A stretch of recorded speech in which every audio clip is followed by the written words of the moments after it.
جنازہ خود ایک دعا ہے. نماز جنازہ ہے ہی کیا؟ دعا.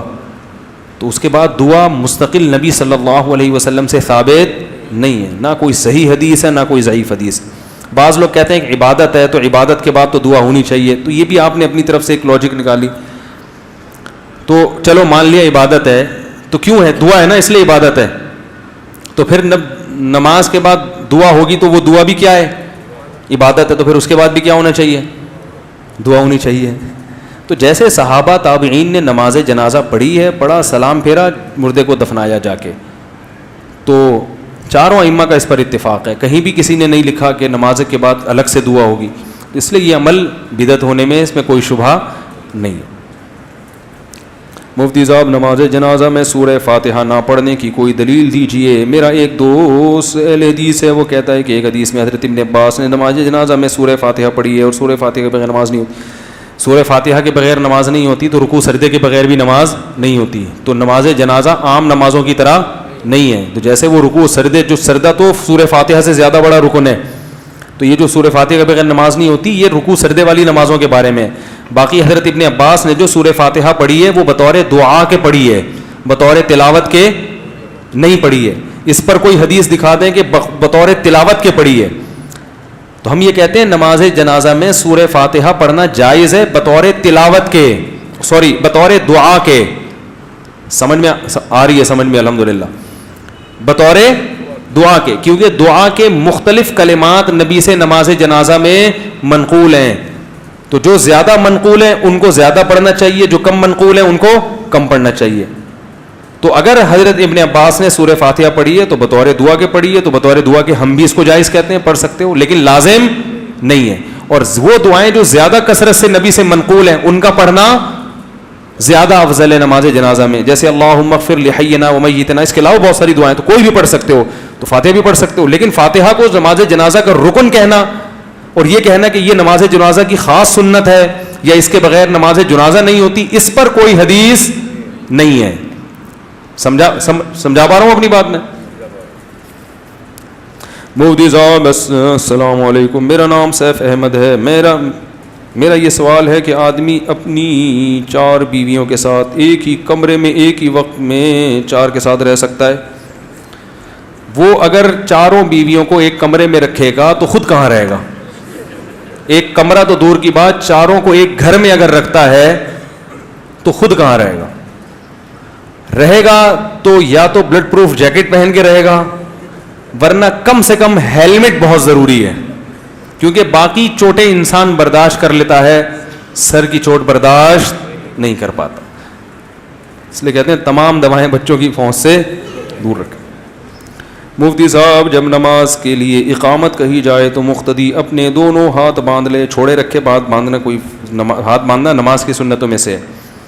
مفتی صاحب, فرض نماز کے بعد اجتماعی دعا مانگنا بدعت ہے. اب فرض نماز کے بعد ہاتھ اٹھا کے آپ فرض نماز کے بعد ہاتھ اٹھا کر دیا دعا کیوں مانگتے ہیں؟ فرض نماز کے بعد ہاتھ اٹھا کے دعا مانگنا یا اجتماعی حیت پہ دعا مانگنا کسی بے غبار صحیح حدیث سے ثابت نہیں ہے.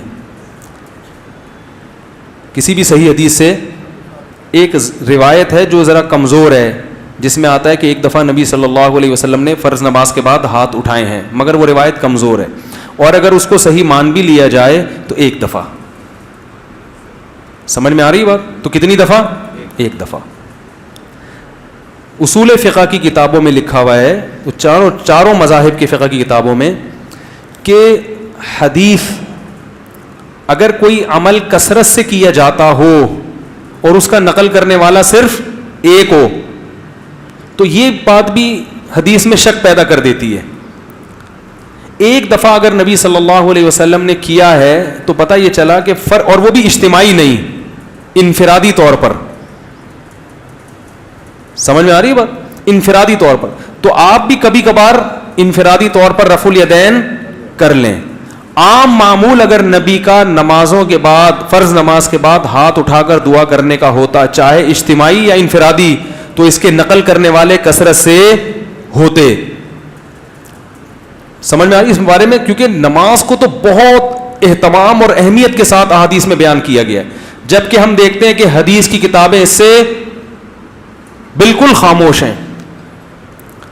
سمجھ میں آ رہی بات؟ دوسرا مسئلہ، بعض حضرات یہ کہتے ہیں کہ بہت ساری حدیثیں ہیں جن میں آتا ہے کہ رسول اللہ صلی اللہ علیہ وسلم نے فرض نماز کے بعد دعا کی بہت ترغیب دی ہے، اور آپ نے فرمایا کہ سب سے زیادہ دعا قبول کس وقت ہوتی ہے؟